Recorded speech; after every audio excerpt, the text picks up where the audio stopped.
Hello दोस्तों, IAS PCS science में आपका बहुत बहुत स्वागत है। दोस्तों, आज से हम लोग 68वीं बीपीएससी के लिए साइंस प्रैक्टिस सेट स्टार्ट करने जा रहे हैं। ये पहला प्रैक्टिस सेट है। इस तरह आपको 25 प्रैक्टिस सेट कराएंगे। दोस्तों, साइंस में अच्छा करने के लिए कॉन्सेप्ट के साथ साथ उनका प्रैक्टिस करना बहुत ही महत्वपूर्ण है। इसका पीडीएफ भी आसानी से डाउनलोड कर सकते हैं। डिस्क्रिप्शन बॉक्स में इसका लिंक दिया गया है, वहाँ से आप इसको डाउनलोड करके आप आसानी से इसको रिवाइज कर सकते हैं। और अगर आप इस चैनल पर नए हैं, अभी तक सब्सक्राइब नहीं किए तो इसे सब्सक्राइब कर लें, क्योंकि बीपीएससी से रिलेटेड जितना भी कॉन्सेप्ट है साइंस का, थ्योरी हो, एमसीक्यू हो, वन लाइनर हो या कोई भी कॉन्सेप्ट हो, वो सारा चीज़ आपको यहाँ पे मिलेगा। तो साइंस के लिए एकदम बेफिक्र रहिए और यहाँ से आप अच्छे से तैयारी कर सकते हैं। बस आपको क्या करना है, इसको सब्सक्राइब करके बेल आइकन को प्रेस कर देना है, ताकि डेली आपको जो मैं वीडियो डालूँ उसका नोटिफिकेशन आप तक पहुँच सके। तो चलिए हम लोग स्टार्ट करते हैं। पहला प्रश्न है, चावल की खेती के लिए आदर्श जलवायु परिस्थितियां हैं। ए 100 सेंटीमीटर से अधिक वर्षा और 25 डिग्री से ऊपर ताप। बी 100 सेंटीमीटर से अधिक वर्षा और 250 डिग्री से ऊपर ताप। सी पूरी फसल अवधि में कुछ गर्म और शुष्क जलवायु। डी फसल की पूरी अवधि के लिए ठंडी और नम जलवायु।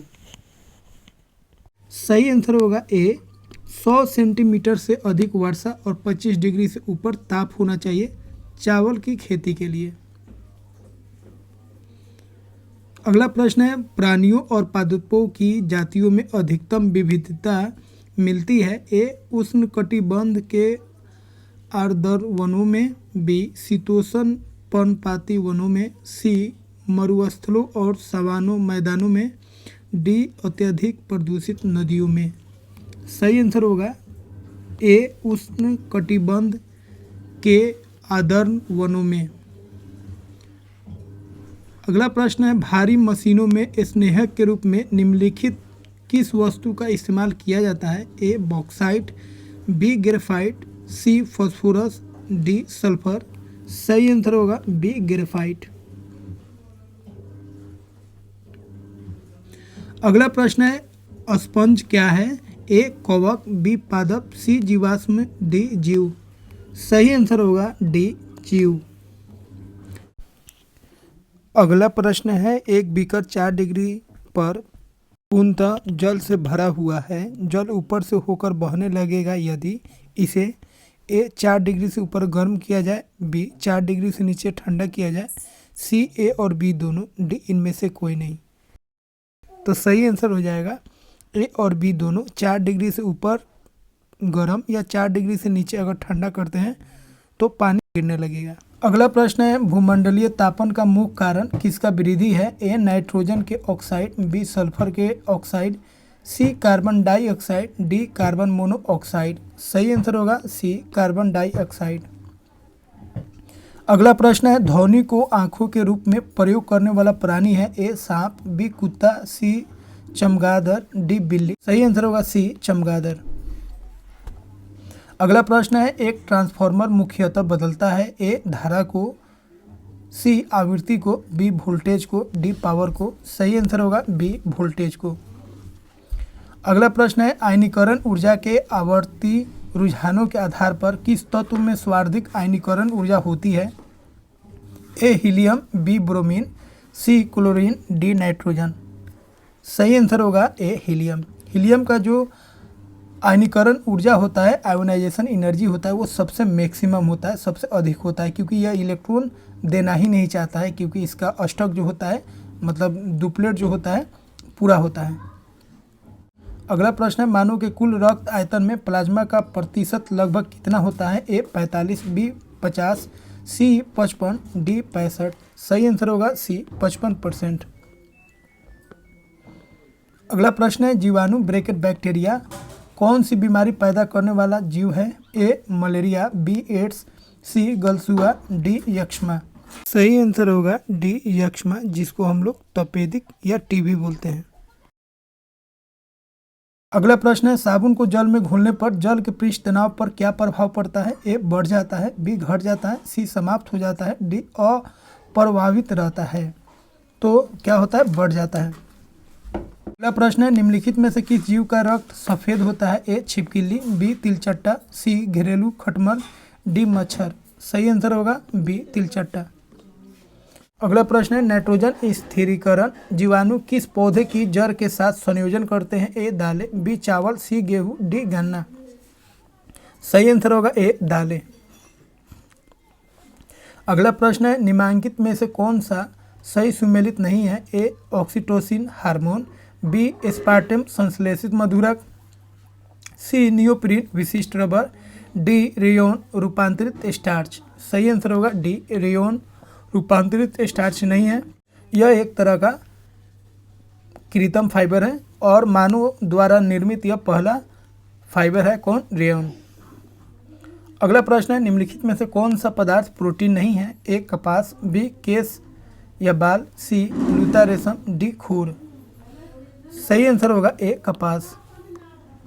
अगला प्रश्न है नाभिकीय रिएक्टर में न्यूट्रॉन को शोषित करने वाला तत्व है? ए कैडमियम, बी जस्ता, सी यूरेनियम, डी सीसा। सही आंसर होगा ए कैडमियम। अगला प्रश्न है थर्मस फ्लास्क में लंबे समय तक तरल गर्म या ठंडा रहता है क्योंकि ऊष्मा की कोई हानि अथवा प्राप्ति नहीं होती है? ए संचालन, बी संवहन एवं विकिरण, सी 1 और 2 दोनों, डी उपरोक्त में से कोई नहीं। तो सही आंसर हो जाएगा सी 1 और 2 दोनों सही है। संचालन और संवहन एवं विकिरण के कारण थर्मस फ्लास्क में लंबे समय तक कोई चीज़ गर्म या ठंडा रहता है। अगला प्रश्न है प्रकाश ऊर्जा का ऑप्टिकल फाइबर में संचरण निम्नलिखित घटना के अनुप्रयोग द्वारा किया जाता है? ए पूर्ण आंतरिक परावर्तन, बी विवर्तन, सी प्रकीर्णन, डी अपवर्तन। सही आंसर होगा ए पूर्ण आंतरिक परावर्तन। अगला प्रश्न है एंजाइमों के संदर्भ में निम्नलिखित कथनों में से कौन सा सही है? 1 वे जैव उत्प्रेरक है, 2 वे शरीर में उसी स्थान पर अपना कार्य करते हैं जहां वे उत्पादित होते हैं। नीचे दिए गए कूट से सही उत्तर चुनिए। तो 1 केवल 1, 2 केवल 2, 3 1 और 2 दोनों, 4 9 तो 1 9 ही 2। दोस्तों यहाँ पे दोनों जो कथन है दोनों सही है, इसीलिए सही आंसर हो जाएगा 1 और 2 दोनों। अगला प्रश्न है माँ का दुग्ध नवजात को लगभग संपूर्ण आहार प्रदान करता है किंतु इसमें निम्नलिखित का अभाव होता है? ए लो, B calcium, C magnesium, D potassium. सही आंसर होगा ए लो। अगला प्रश्न है निम्नलिखित में से किस पदार्थ में कैल्शियम विद्यमान है? चीनी मिट्टी, बी कोरंडम, सी जिप्सम, डी टैल्क। सही आंसर होगा सी जिप्सम। अगला प्रश्न है निम्नलिखित में से कौन सा सही सुमेलित नहीं है? ए सिल्वर ब्रोमाइड कृत्रिम प्रकाश संश्लेषण, बी सिल्वर आयोडाइड कृत्रिम वर्षा, सी लिथियम बाइकार्बोनेट गठिया का उपचार, डी दूधिया मैग्नीशिया प्रति अम्ल। तो ए जो है सिल्वर ब्रोमाइड वह कृत्रिम प्रकाश संश्लेषण का काम नहीं करता है। सिल्वर ब्रोमाइड जो होता है यह फोटोग्राफी में इस्तेमाल होता है। अगला प्रश्न है निम्नलिखित में से कौन सा एक शाकनाशक का उदाहरण है? A sodium chlorate, B potassium permanganate, C bleaching powder, D उपरोक्त में से कोई नहीं। सही आंसर होगा ए सोडियम क्लोरेट। अगला प्रश्न है निम्नलिखित में से कौन द्वितीयक प्रदूषक है? A smog, B carbon dioxide, C carbon monoxide, D fly ash. सही आंसर होगा ए स्मॉग। अगला प्रश्न है निम्नलिखित पारिस्थितिकी तंत्रों में से किसमें प्रजातीय विविधता सापेक्षता काफ़ी अधिक होती है? ए गहरे समुद्र, बी उष्णकटिबंधीय वर्षावन, सी कोरल रीफ, डी मरुस्थल। तो सही आंसर होगा बी उष्णकटिबंधीय वर्षावन। अगला प्रश्न है निम्नलिखित में से कौन कीटों से प्राप्त नहीं होता है? ए रेशम, बी शहद, सी लाख, मोती। सही आंसर होगा डी मोती। अगला प्रश्न है निम्नलिखित में कौन सामान्य परिस्थिति में वृक्षों के पत्तों की सरसराहट का डेसिबल स्तर प्रदर्शित करता है? ए 10 dB, बी 20 dB, सी 60 dB, डी 100 dB। सही आंसर होगा बी 20 dB। अगला प्रश्न है निम्नलिखित में किसका वेग अधिकतम होता है? ए कॉस्मिक किरण, बी प्रकाश, सी इलेक्ट्रॉन, डी पराध्वनि तरंग। सही आंसर होगा बी प्रकाश। अगला प्रश्न है ध्वनि का वेग अधिकतम होगा? ए निर्वात में, बी वायु में, सी जल में, डी इस्पात में। सही आंसर होगा डी इस्पात में।